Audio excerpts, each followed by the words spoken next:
తన కంపెనీని స్వాధీనం చేసుకుని తమపైనే దాడి చేయబోయిన కాకినాడ అశోక్ నగర్ గోకులంకు చెందిన వీర రాఘవులపై చర్యలు తీసుకుని తనకు న్యాయం చేయాలని కోరుతూ బాధితురాలు అరకుల అశ్విని కాకినాడ జిల్లా ఎస్పీకి ఫిర్యాదు చేసింది.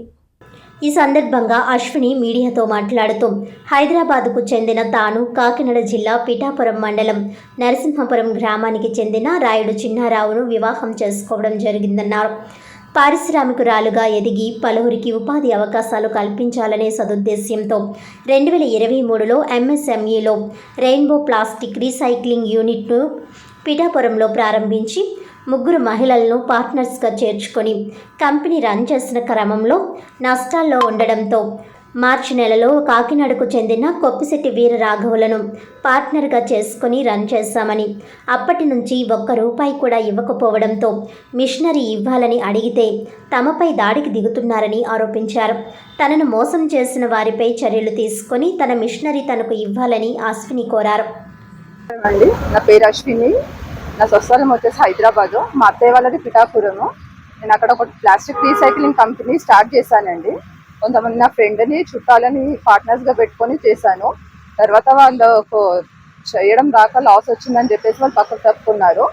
నేను కంపెనీ రన్ చేస్తున్న టైంలో నాకు కొంచెం అమౌంట్ అవసరం వచ్చేసి కాకినాడకు చెందిన రాఘవుల దగ్గరికి వెళ్ళాను. ఆయన ఒక ₹1,00,000 ఇచ్చారు. నాకు అమౌంట్ పెట్టి రన్ చేస్తుంటే అడిగారు, ఏంటమ్మా ప్రాబ్లం అంటే, ఇట్లా కంపెనీ గురించి అని చెప్తే, మీరు రండి నేను పెట్టుబడి పెడతాను, పార్ట్నర్షిప్లో చేస్తాము అని చెప్పారు.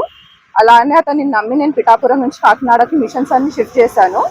తను అలానే నడిపిస్తూ మాకు చెప్పకుండా లోడ్ అంతా అమ్ముకున్నారు. ఏంటని గట్టిగా అడిగేసరికి మా మీదకి రివర్స్ అయిపోయి నా భర్తను బూతులు తిడుతూ కొట్టడానికి వచ్చారు. దీని గురించి నాకు ఇక్కడ ఎవరు లేరు, హైదరాబాద్ నుంచి వచ్చాను, ఎవరు లేరు సపోర్ట్ అనేసి మమ్మల్ని ఇష్టం ఉన్నట్టు బెదిరిస్తున్నారు. ఈ విషయం గురించి ఎస్పీ గారిని కలవడానికని వచ్చాము. సార్కి కలిసి అన్ని విషయాలు వివరించి చెప్పాను.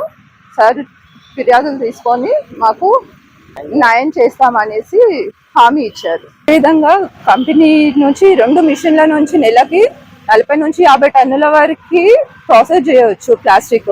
దాని నుంచి వచ్చే లాభము అన్ని ఖర్చులు పోను 50-60 వేలు లాభం ఉంటుంది.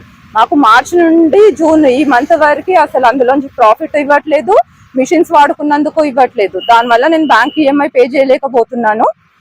దీనికి బొలేరో ఈఎంఐ ఉంది. నేను స్వయంగా కష్టపడి 4గురికి ఉపాధి కల్పిద్దామనే ఉద్దేశంతో వస్తే నేను పక్కదారి పట్టించేసి ఈ రకంగా అందరూ బాధ పెడుతున్నారు అనేసి చెప్పాను ఎస్పీ సార్కి.